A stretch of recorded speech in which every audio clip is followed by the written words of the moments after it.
Assalamualaikum warahmatullahi wabarakatuh. Selamat datang di Laboratorium Rumpun Biologi. Bekerja di Laboratorium Rumpun Biologi, tentu kita membutuhkan bahan-bahan yang akan digunakan pada kegiatan penelitian dan juga praktikum. Oleh sebab itu, penting untuk semua mahasiswa untuk mengetahui cara pembuatan, jenis, dan sifat bahan-bahan yang tersedia di Laboratorium Rumpun Biologi. Nah, berikut adalah video pengenalan bahan-bahan yang tersedia di Laboratorium Biologi. Pertama-tama, bahan-bahan di Laboratorium Rumpun Biologi dikelompokkan menjadi 3 kelompok. Satu adalah bahan segar. Kemudian yang kedua adalah spesimen.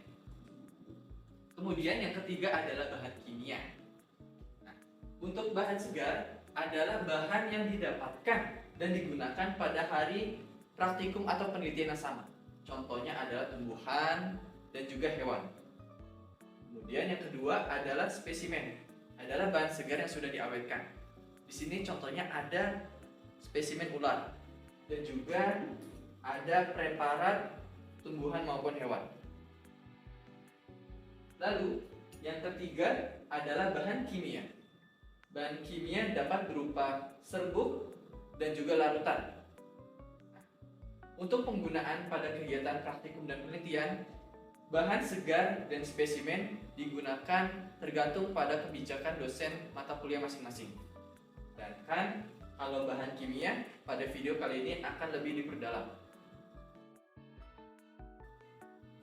Untuk bahan kimia, berdasarkan Permenpan RB nomor 3 tahun 2010, bahan kimia dikelompokkan menjadi 2. Yang pertama adalah bahan umum, yaitu bahan yang penggunaannya tidak memerlukan perlakuan tertentu. Contohnya adalah Aquades, agar teknis, dan vaselin. Lalu yang kedua adalah bahan khusus yang penggunaannya membutuhkan perlakuan tertentu, sehingga harus dibaca terlebih dahulu petunjuk penggunaannya atau safety datasheet-nya. Untuk safety datasheet-nya bisa diketahui dengan men-scan QR code ini atau bisa dicari di database rumpun biologi. Berikut adalah tampilan dari database Laboratorium Rumpun Biologi. Nah, untuk membuka database ini bisa dicek di video sebelumnya mengenai penggunaan alat dan bahan. Nah, untuk mencari SDS tadi, potasium hidroksida, pertama-tama kita login sebagai mahasiswa atau dosen. Kemudian kita buka daftar bahan, lalu dicari di bahan, tergantung lokasinya, bisa di GHA, dari LIPI, XBA, atau kampus B.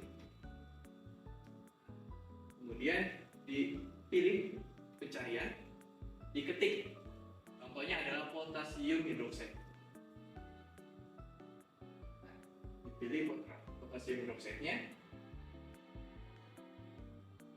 Di scroll di bagian bawah.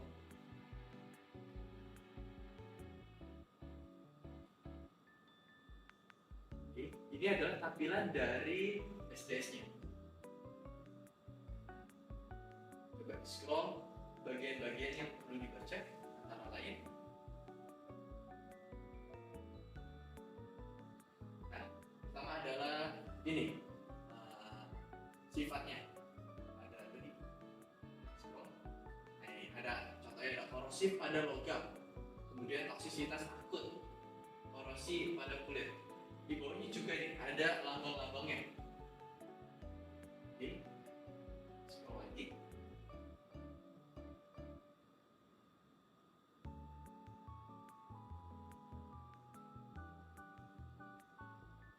Oke, kemudian ada nih tindakan pertolongan pertama jika terjadi kecelakaan.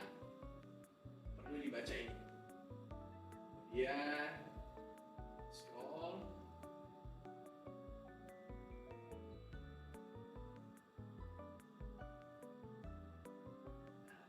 Lalu untuk penyimpanan tadi potasium hidroksida itu baiknya di mana?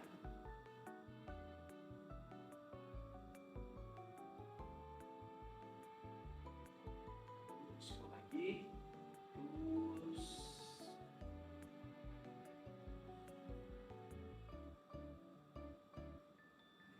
Terus resiko atau reaksi, bukan resiko, reaksi berbahaya yang mungkin terjadi ketika pencampuran dari potasium hidroksida ini.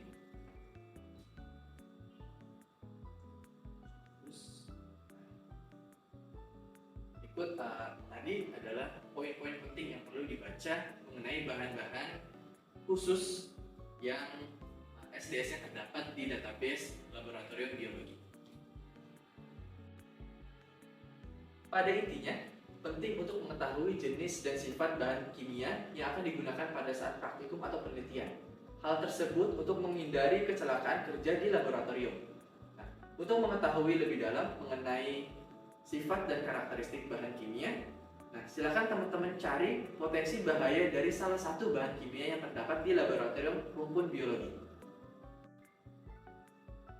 Setelah mengetahui mengenai sifat dan karakteristik dari bahan kimia, pada video kali ini juga akan dibahas mengenai cara pembuatan suatu larutan.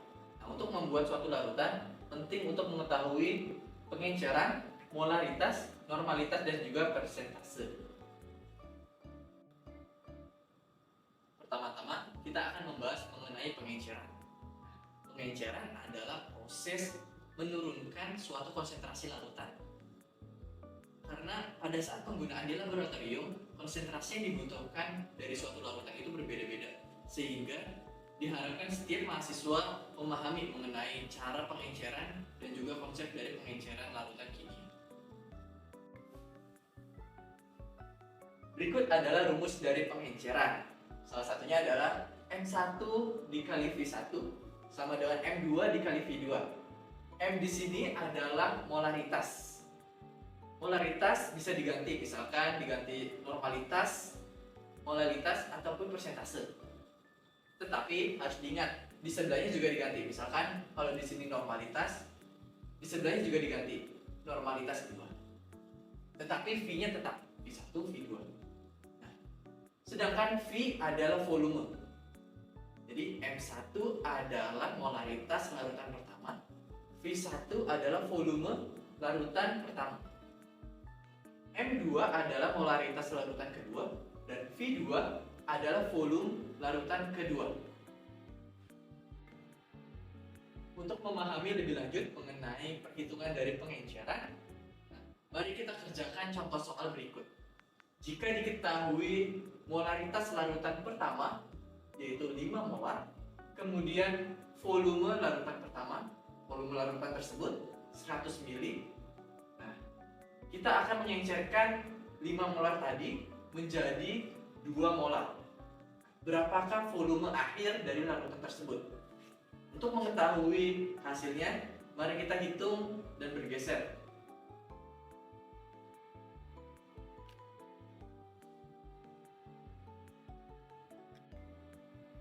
Nah, untuk perhitungannya, pertama-tama kita tulis diketahui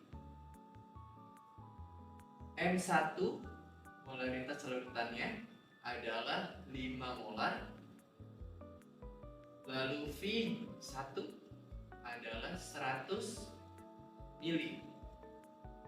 Kemudian ada M2 nya, yaitu molaritas larutan yang akan diencerkannya akan sampai berapa molar, yaitu 2 molar.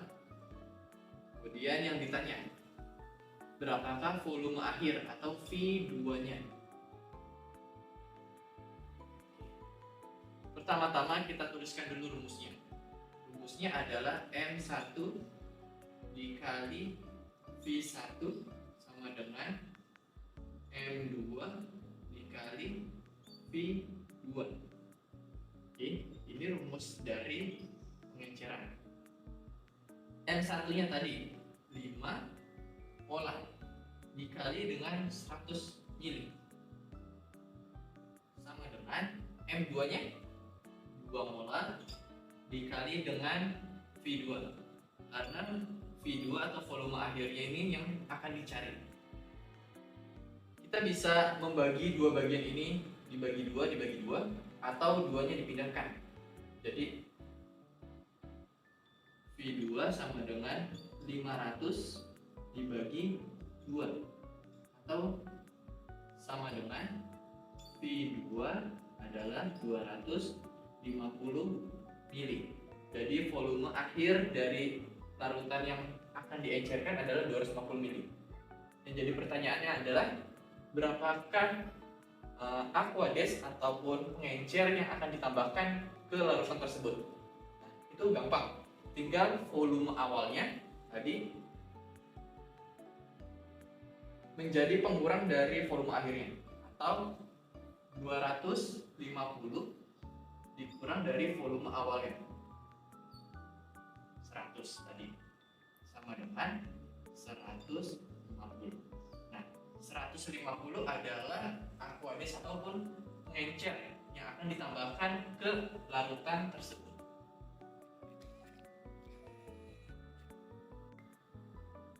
Oke, setelah tadi kita menghitung dari contoh soal pertama, kita balik ke layar. Oke, nah untuk contoh soal yang kedua, silakan teman-teman kerjakan masing-masing. Nah, tuliskan jawabannya. Ya, setelah kita mempelajari mengenai perhitungan pengenceran, nah sekarang kita akan coba nih bagaimana proses pengenceran itu. Nah, sebelumnya kita lihat dulu contoh soalnya.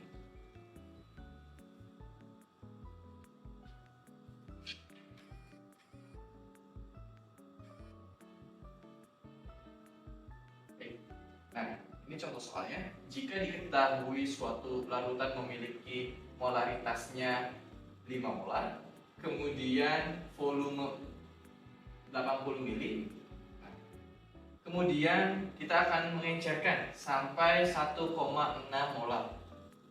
Yang ditanya, ini agak sedikit beda, volume pengencernya. Jadi volume pengencernya berapa? Caranya sebenarnya sama. Jadi M1 dikali V1 sama dengan M2 dikali V2. Pertama-tama kita cari dulu nih V2 nya itu berapa. M1 nya 5 dikalikan dengan 80 sama dengan 1,6 dikali V2. V2 sama dengan 5 kali 80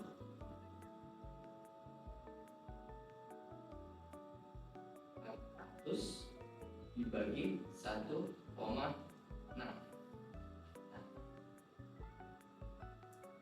Hasilnya adalah 250. Nah, ini V2-nya, volume akhirnya. Tetapi yang ditanyakan adalah volume pengencernya.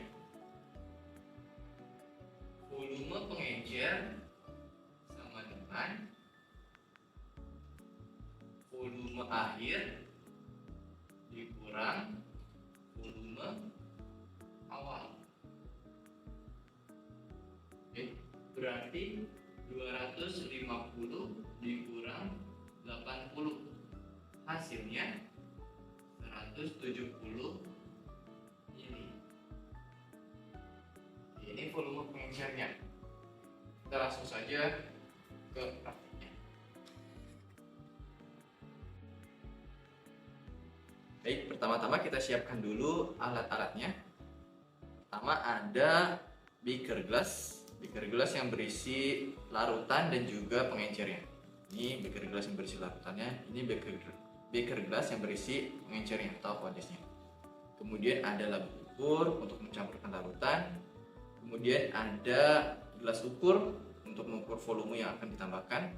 Dan juga terakhir ada corong untuk membantu memasukkan atau memindahkan larutan. Oke, pertama-tama kita masukkan dulu atau kita ukur larutan yang akan dicampurkan. Karena tadi saat menghitung V1-nya yang dibutuhkan adalah 80 mili. V1 itu larutan yang akan diencerkan. Kita ukur, ya, jangan lupa pakai corong. Kita ukur 80 mili.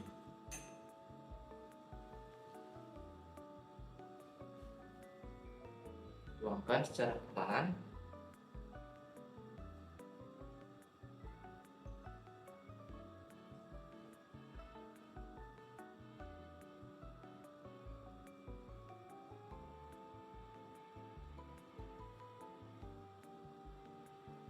Oke, sudah. Jika sudah, kita taruh di labu ukurnya.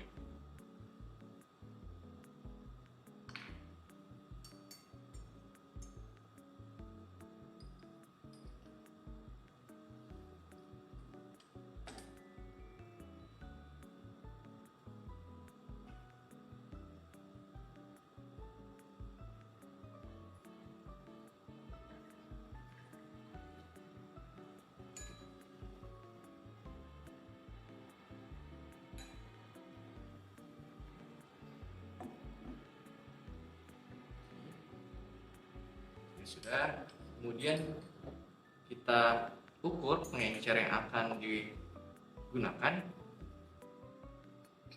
Nah, karena pengencernya yang dibutuhkan adalah 170 mili, maka kita akan 2 kali mengukur pengencernya. Kita bagi 2.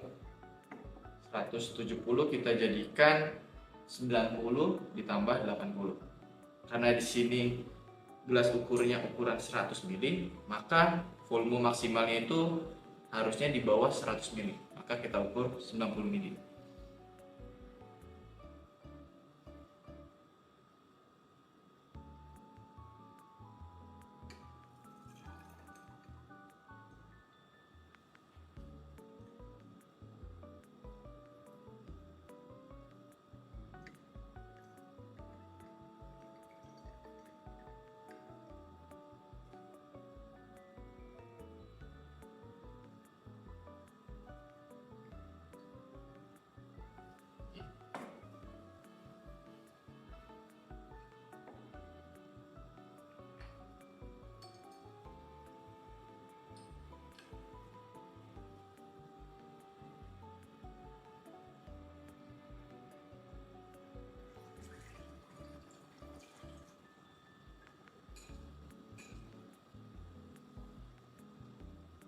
Sekali lagi.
Oke.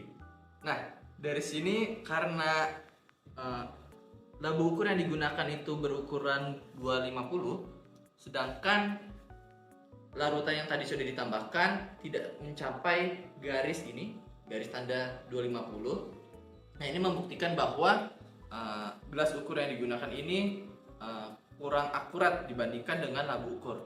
Nah, kalau keadaan seperti ini, kita tinggal tambahkan saja menggunakan pipet sampai ke batas yang sudah ditentukan. Tambahkan pengencernya.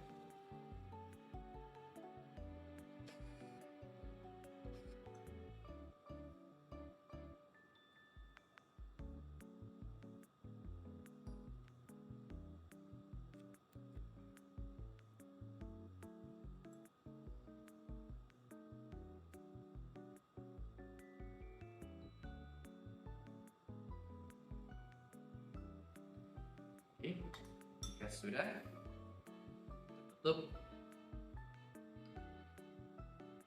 Kita kocoknya juga ada aturannya, seperti menggoyangkan barbel.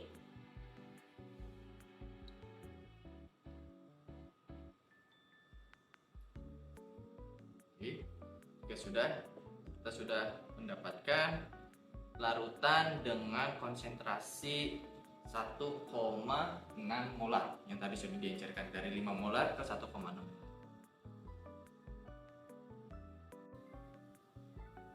Selanjutnya akan dibahas mengenai molaritas. Molaritas adalah jumlah zat yang terlarut, biasanya dalam 1 liter air. Nah, rumus dari molaritas adalah mol per V. Tadi ya, jumlah zat yang terlarut. Jadi mol per V. Mol adalah satuan internasional dari jumlah zat. Nah, atau bisa rumusnya kita turunkan. Untuk mencari mol, rumusnya adalah gram per ml atau massa relatif dikali 1000 per volume. Volume di sini harus dalam mili. Kalau ada 1000-nya. Kalau misalnya volume dalam satuannya liter, tidak usah dikali 1000-nya. Jadi langsung gram per ml per volumenya. Oke, untuk lebih memahami, kita lihat dulu contoh soal yang pertama. Jika diketahui massa relatif dari NaOH sama dengan 40 gram per mol. Pertanyaannya, untuk membuat 2 molar NaOH dalam 100 ml, berapa gram NaOH yang dibutuhkan? Oke, kita ke sebelah.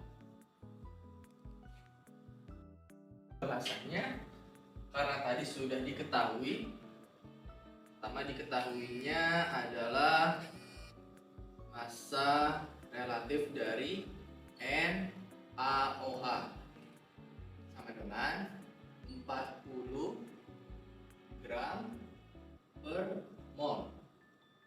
Kemudian diketahui juga tadi volumenya adalah 100 ml. Dan juga diketahui molaritas yang akan dibentuknya adalah 2 molar. Oke. Nah, yang ditanyakan adalah kebutuhan dari NaOH-nya berapa gram? Gram NaOH-nya berapa? Oke, kita tulis rumusnya. Molaritas sama dengan gram per ml atau massa relatif dikali 1000 per volume dalam satuan mili.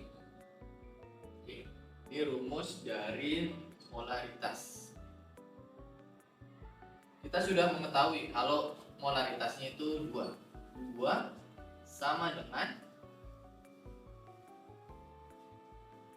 gram per 40 dikali 1000 per volume. Volume tadi sudah diketahui, salahnya per 100. Ini V-nya 100. Langsung saja, yang bisa disederhanakan.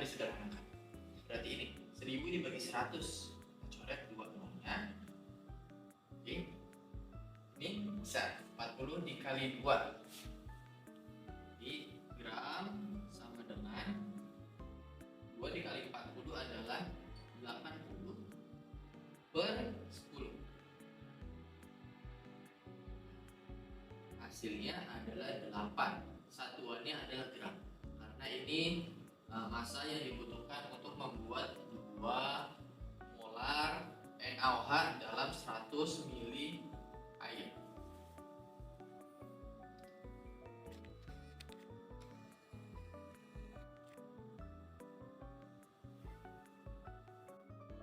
Pada laboratorium rumpun biologi, umumnya bahan-bahan kimia disimpan dalam wadah khusus. Nah, contohnya ini, sodium hidroksida. Nah, pada wadah ini diketahui MR-nya. Oke, di sini tertera 40 gram per mol. Atau bisa juga diartikan untuk membuat 1 molar sodium hidroksida dalam 1 liter air atau pelarutnya, dibutuhkan 40 gram sodium hidroksida ini. Jadi untuk membuat 1 molar dalam 1 liter dibutuhkan 40 gram. Nah, begitu juga dengan zat lain. Di sini juga tertera. Contohnya ini ada potasium hidroksida. Di sini tertera mR-nya.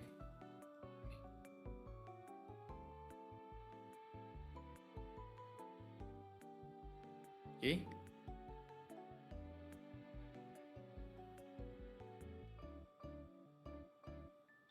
Sudah tertera. Nah, tertulis 56,11 gram per mol. Berarti dapat diartikan untuk membuat 1 molar potasium hidroksida dalam 1 liter dibutuhkan 56,11 gram. Oke. Untuk pertanyaannya, silakan teman-teman hitung berapakah gram yang dibutuhkan untuk membuat potasium hidroksida 5 molar dalam 100 mili air. Oke, saya ulangi. Berapakah gram yang dibutuhkan untuk membuat 5 molar potasium hidroksida dalam 100 mili air? Selanjutnya adalah perhitungan molaritas pada zat cair. Nah, khusus pada zat cair biasanya diketahui kemurnian atau persentasenya, sehingga rumusnya sedikit berbeda. Nah, untuk rumusnya adalah molaritas sama dengan massa jenis dikali 10 dikali kemurnian atau persentasenya dibagi berat molekul atau mR-nya. Oke. Nah, untuk lebih jelasnya kita coba perhatikan contoh soal berikut. Jika diketahui asetik asid glasial dengan massa jenis 1,05 gram per mili, lalu mR-nya 60,05 gram per mol dan kemurniannya 100%. Glasial tadi ya, berarti 100%. Nah, berapakah molaritasnya? Oke, mari kita bahas.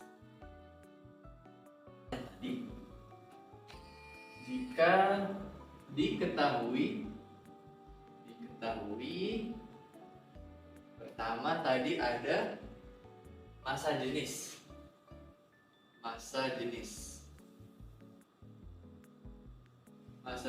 dari asetik asid glasialnya sama dengan 1,05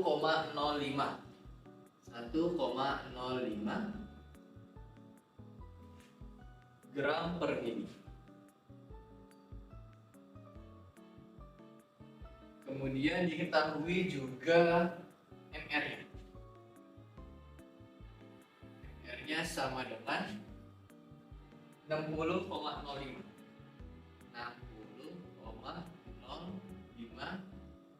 gram per mol.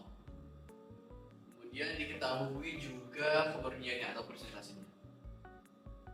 Kemurniannya adalah 100% karena tadi glasial ya. Oke, yang ditanyakan adalah molaritasnya.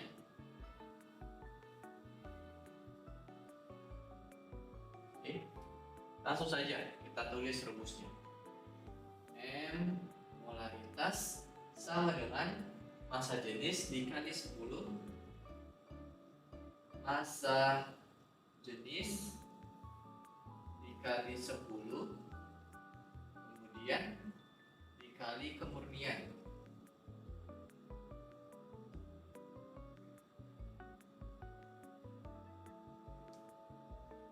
dibagi berat molekul atau mR. Oke. Nah, tadi sama yang ditanyakan adalah M. Jadi ini M-nya tetap. M sama dengan massa jenisnya 1,05 dikalikan 10 lalu dikali kemurniannya 100% dibagi mR-nya 60,05.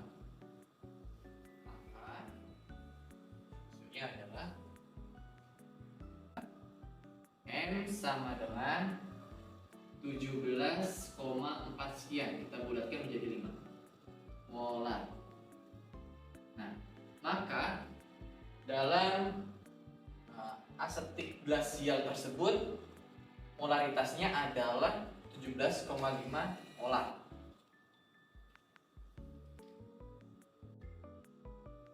Tadi sudah kita pelajari mengenai molaritas. Saat ini kita akan belajar mengenai normalitas. Normalitas mirip dengan molaritas. Yang membedakannya hanyalah adanya valensi. Valensi adalah jumlah mol ion yang terlarut. Jumlah mol ion terlarut ini berpengaruh terhadap reaksi ionisasi, khususnya pada asam dan basa. Nah, rumusnya adalah normalitas sama dengan massa jenis dikali 10 dikali kemurnian dikali valensi baru dibagi berat molekul atau mR. Mirip ya tadi ya di molaritas. Jadi jika kita sederhanakan, normalitas sama dengan molaritas dikali valensi. Nah, untuk valensinya kita lihat di slide selanjutnya. Nah, ini dia. Valensi pada asam ialah H+, ion H+, sedangkan kalau pada basa berupa OH-.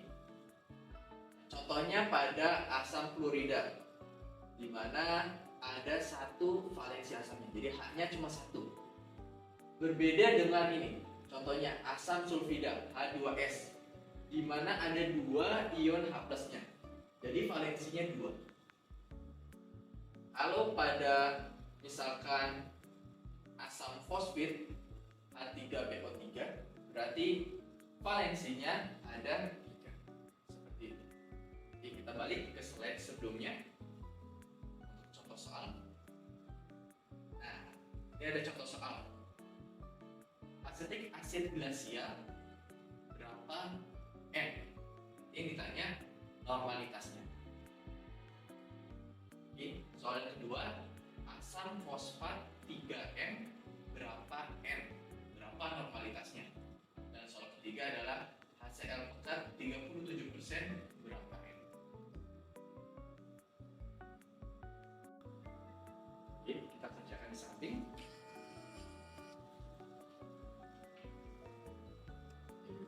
Tadi soal pertama, asetik asid glasial. 1, asetik asid glasial itu CH3 COOH. Karena di soal sebelumnya kita sudah tahu molaritasnya itu N-nya dari asam asetat itu 17,5. Nah, yang kita belum tahu adalah valensinya. Karena yang ditanya adalah normalitasnya. Berarti rumus dari normalitas salah satunya adalah molaritas dikalikan dengan valensi. Nah, valensi dari CH3COOH atau asam asetat itu berapa? Nah, cara untuk mengetahuinya adalah kita lihat dulu reaksi ionisasi yang terjadi dari asam asetat. CH3COOH akan mengalami reaksi ionisasi jadi H plus CH3COO min. Nah, di sini kita ketahui valensinya adalah satu ion H. Maka normalitasnya akan kita ketahui. N sama dengan molaritasnya 17,5 dikali 1. Hasilnya 17,5. Oke, ini hasil dari soal nomor 1. Oke, kita lanjut ke contoh soal yang kedua. Terus dulu.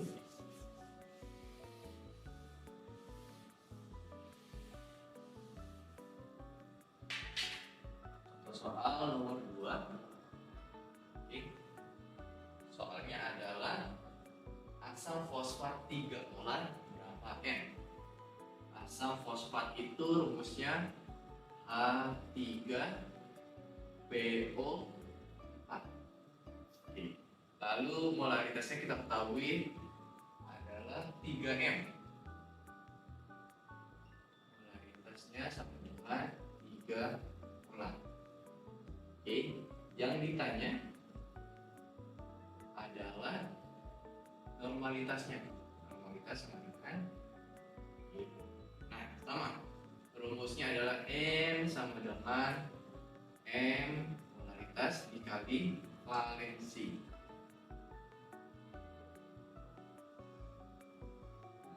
Sama seperti soal sebelumnya, kita cari dulu valensi dari asam fosfatnya. H3PO4 mengalami reaksi ionisasi, jadi 3H plus ditambah PO4 3-. Di sini kita ketahui bahwa valensinya adalah 3. Berarti normalitas sama dengan 3 dikali 3 sama dengan 9. Normalitasnya adalah 9.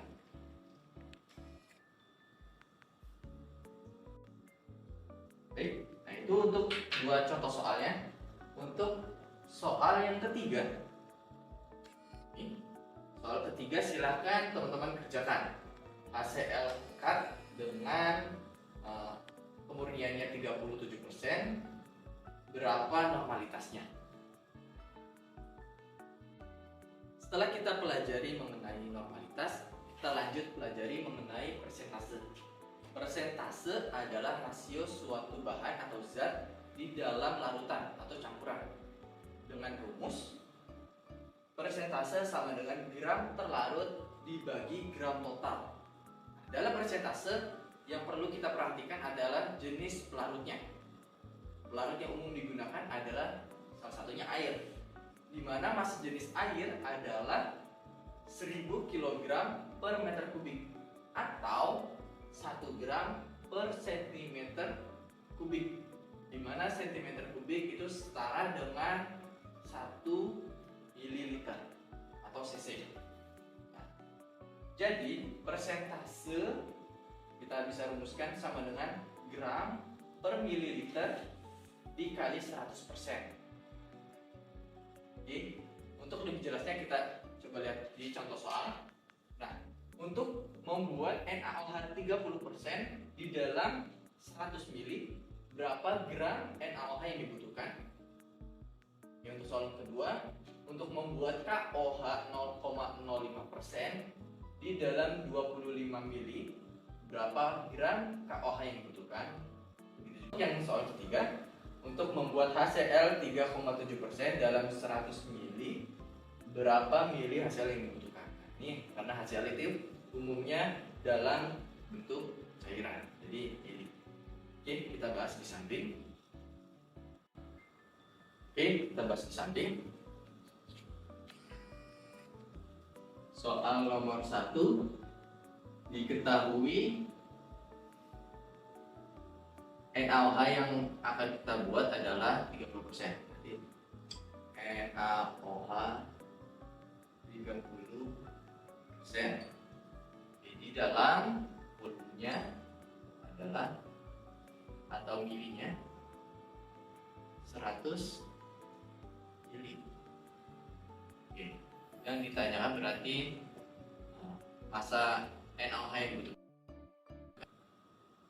Gram NaOH. Oke, kita langsung aja.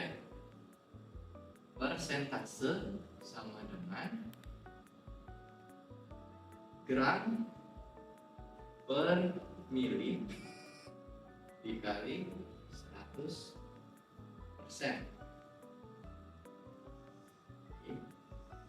Ini rumusnya.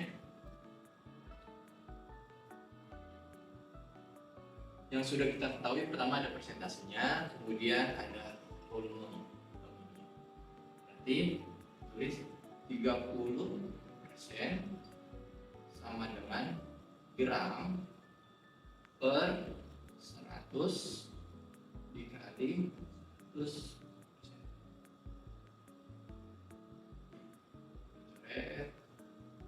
100 gramnya berarti 30. Untuk membuat 30% NaOH berarti dibutuhkan 30 gram NaOH. Oke, kita lanjut ke soal nomor 2.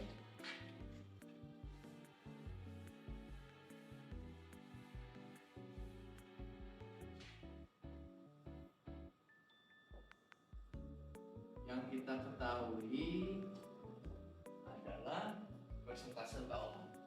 Persentase KOH yang akan dibuat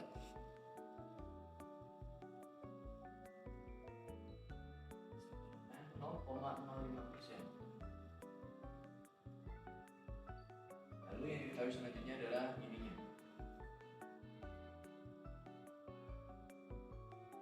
Ininya adalah 25 mili.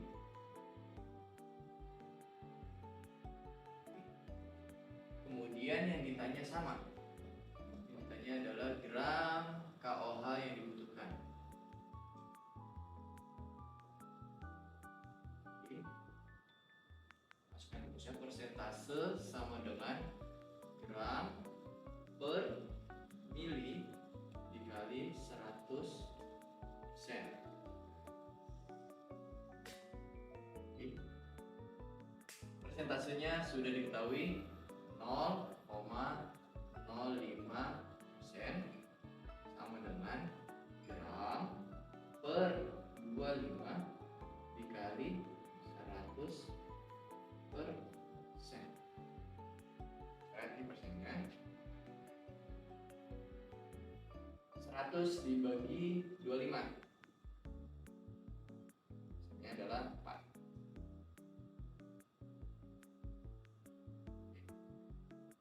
Gram sama dengan 0,05 dibagi 4.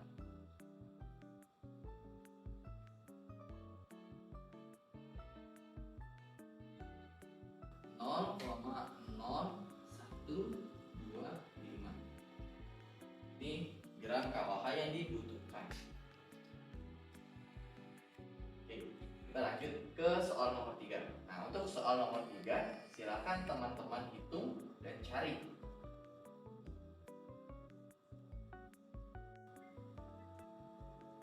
Ya, demikianlah video pengenalan mengenai bahan-bahan yang ada di laboratorium rumpun biologi.